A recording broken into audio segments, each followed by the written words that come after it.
Welcome to Promo Insiders, the ASI Media podcast that covers the issues that matter most to the promotional products industry.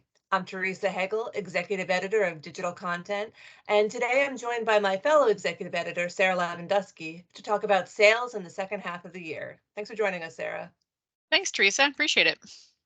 So I know you wrote the story that just came out, I think earlier this week about distributor sales. So how are they looking for Q3? Yeah, I mean, we were curious as to how it would look because there's been so much talk of a recession. The economic headwinds they're not looking great. Real estate's not great right now. Mortgage rates are really high. So we were really curious about how that would reflect in buyers' confidence in our industry. But it turns out Q3 generally was very good for our distributors.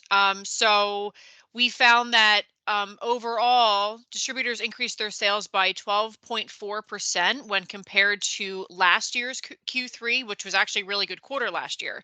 And Right. it's down slightly from 13.5% in Q2, but still it's right there, keeping pretty much pace with what we've been seeing. We also found that almost 70% of distributors said that their year-over-year sales had increased for Q3. And we also found that almost two-thirds said that their Q3 exceeded their expectations. So they were also pleasantly surprised by what transpired in Q3. Yeah. So, of course, as expected, the larger firms that offer a lot of services, it's a one-stop shop, they did very well. Small, medium didn't do quite as well, but they still had a good quarter, generally speaking. And that gap between the small, medium, and large had shrunk compared to previous quarters in terms of their performance. So, and we know like last year in Q3, things were really good. Like, events were coming back again, travel was opening back up.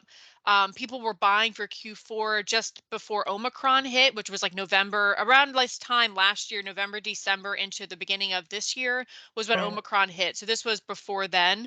And then we Plus, I also think found, last year, not to interrupt you, but last no, year, no, I think that um, there was still some unspent budget too. Like yeah. people had, wanted to scramble to get that spent by the end of the year. Totally. Yep, that played into it as well last year. Yeah, and we were a little worried about the counselor confidence index because it fell in Q2 pretty precipitously. Like I think people were really, concerned about this recession in Q3, but it really hasn't happened yet, and so it rebounded again this quarter. So things are looking pretty good. Okay. Yeah. So, I mean, obviously, this is for, the quarter that's over, but what's kind of going on for how are things shaping up for Q4? Like, what were some things people said they were kind of keeping an eye on? Yeah, I mean, so Q3, I think part of why it was good was because actually this year, and I asked distributors this, and they said, yeah, our clients they know that supply chain is difficult. They're educated buyers. They know supply chain is difficult. It has been for a while. They know staffing has been a challenge. They know that freight companies are taking longer to get stuff to where it's supposed to go. So they did order a little earlier. So Q3, I think, really reflected people actually buying for the end of the year early this year for once, which distributors enjoyed. So Right. that was really good, and I think it's reflected in the numbers. Um, however, some of them are now saying, Q4 is looking a little slower. I mean, they're really hoping for a big bang to the end of the year, but now they're looking at, okay, a lot of the holiday shopping is kind of has concluded or will be concluding soon. So now they're looking into Q1, Q2 of next year. Things aren't quite as brisk as they were in Q4. So that's reflected in Q4 numbers. So they're saying, some clients are opting for smaller quantity orders, some are opting for the same quantities but products at a lesser or a lower price point. So they are seeing a little bit of brake lights, a little bit of drawing back. And I think, they're citing there's inflationary pressures are continuing. That's put a downward pressure on buying ability. Also, like the ongoing supply chain challenges, they have gotten better, but we're still dealing with that. Staffing, there's still a lot of it's expensive to staff up, so people are still, it's reflected in how they're going to be able to buy. A looming recession, they're still concerned about that coming into the new year. And then of course the war in Ukraine, there's just geopolitical uncertainty that's affecting buying. So I think, again, a lot of them are seeing a pretty good Q4, but some of them are saying, yeah, we're definitely seeing some brake lights now. Yeah, yeah. So I mean that, like, talking about some of these external forces, like I keep seeing stories, particularly in the tech industry, of like these big layoffs. Like I think I saw like Meta is doing like 11,000, people being laid off. I saw Salesforce is laying off a bunch of people. Um, just like kind of all, especially the tech industry, but I'm sure there's other industries too that are getting, kind of contracting a little bit. I think Amazon had like really um for like some bad results because of people going back to shopping in person. So what, I mean, and we talked about this a little bit already about some of these external forces and how they're affecting things, but how are some of these like big layoffs and just sort of the broader economic um atmosphere, how is that affecting distributors and how they feel about things?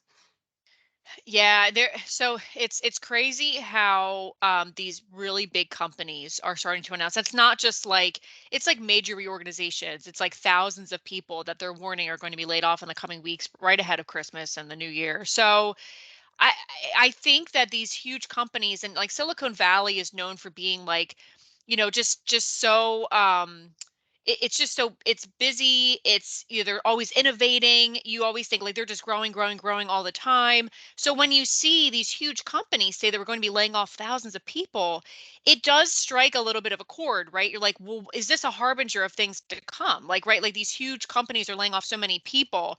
Um, Or I is it that think they just were trying to grow too fast during the pandemic and weren't, expecting this bounce back to the way things were before? You know what I mean? Like it it's could hard to be. say. Like I if you know. are able to, lay off 11,000 people, like how many people did you think you really need? You know what I mean? Like it almost seems like they were kind of excessive. So is it actually a reflection of the broader economy, or just them kind of not planning properly? I don't Yeah, know. I'm right. I totally. I mean, I think that was a huge problem.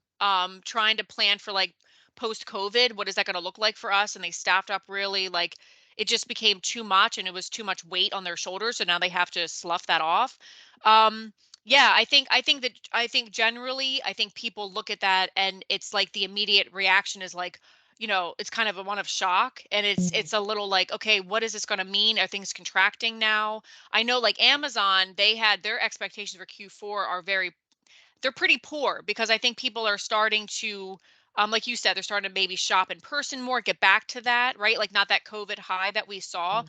but they're also like I think people are their spending is going to be a little less because of The these inflationary inflation, yeah. pressure, right? And the energy, like now we're heating our homes. We're going to feel that because of Ukraine and all of the energy shortages that we're seeing already.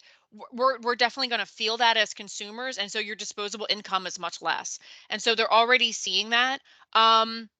I mean, it's interesting. I think it's tough. Like we said, I think people are starting to see the distributors starting to see brake lights, but it's funny because like you don't really know what's going to happen. Like it's so weird. It's like we're all just kind of waiting for the other shoe to drop, and it's like we're not really sure. Like generally speaking, buying has been pretty good these past few months, but then you see like the mortgage rates are over 7%, right? Like that's crazy. I mean, and so I think it's just interesting. I don't know that we have a definite answer for what it's going to look like, but for sure, I think people look at the layoffs at tech, and it's a little bit alarming, I would say, and it's a lot of people that are being laid off. Yeah, I mean, it's definitely something to keep an eye on. Like Yes. maybe, you know, when you can sort of conserve a little bit, that's probably a good thing. You know, I think it's just like maybe make some um plans for if things happen, and if they Yeah. don't, that's great. But Yeah. you should at least be prepared for this downward turn, and hopefully like it would be great if it doesn't happen, but it Yeah. doesn't hurt to be prepared. Be like a Boy Scout, be prepared. Yep. And they said, several of them said, like, COVID was really a lesson in being agile, prepared. You don't know what's coming down the pike, but it doesn't mean that you can be like, you have to be there for your clients. You can't be Mhm. so afraid that you kind of just start wringing your hands and you end up lost and not sure what to do. You just have to make sure that your clients are satisfied. So that's what they're doing. Yeah, yeah. So let's turn away from some of the more dire things. Let's turn to pivot to something a little bit more fun. You also Yeah. wrote about top promo products on ESP for Q3. So I Yeah. know, like, it doesn't always change a lot, these top 10 products, but what are some of the major products that made the cut for this quarter? And did you see any surprises or any kind of interesting insights? Yeah, so we decided to we were doing it every month, and we had started doing this during the pandemic because it was so tumultuous, like with PPE, and like we were kind of like, what surprises are we going to see this month? So we were doing it every month to kind of track, the demand for, especially for pandemic era items.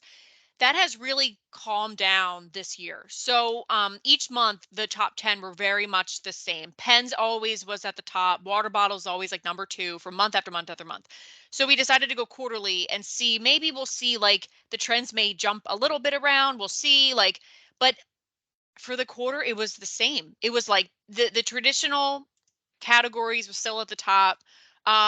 Like, I mean, it was almost the same. I'm just looking at the data right now. It was almost the same as last year's Q3, the top 10 search terms, except that last year face masks was in the top 10 for the quarter, probably because of, COVID was still like it was a big concern. Omicron was coming, that was still in there. And also, Yeti was in the top 10 last year. It wasn't this year. We think that's because people are starting to get a little more conservative with their budgets, and so they're not spending a lot on those brand name items. I mean, they're still in demand, but not quite as much as they were last year when there's all those like bundles, the kitting bundles that they sent to remote workers. That shifted a little bit now that a lot of us are back in the office. So, but generally speaking, I mean, pens, water bottles, tote bags, lanyards, they all really maintained their top spots. I think that's a good thing. I think it's great that traditional products are really dominating the top 10. But I Kind of think shows some it does. stability. It does. Yeah. Yes, definitely some stability, which is very welcome, I think, in this industry. The one thing that was kind of funny was that, and Nate Kuzma, our research director, said it was funny that cooling towels actually jumped into the top 10 in July and then fell back down for the first time ever. It broke the top 10. And I think, that's because it was a really hot summer. Like a lot of states, a lot of cities actually broke records for how hot it was this summer. So I think that was a big part of it, that cooling towels are really in demand. Yeah, yeah, that makes a lot of sense. Yeah. Okay. Well, I think we covered a lot of interesting ground here about Q3 and like looking forward to Q4. And I hope that the recession doesn't actually come. I keep hearing about it, and there are some things that are worrying, but there's also still things that are really good that are happening. So, I'm trying to be more like glass half full, but in a cautious way, I guess. Right. So, Yep. um, thank you so much for talking with us today. And I'm Teresa Hegel for ASI Media, and this is Promo Insiders.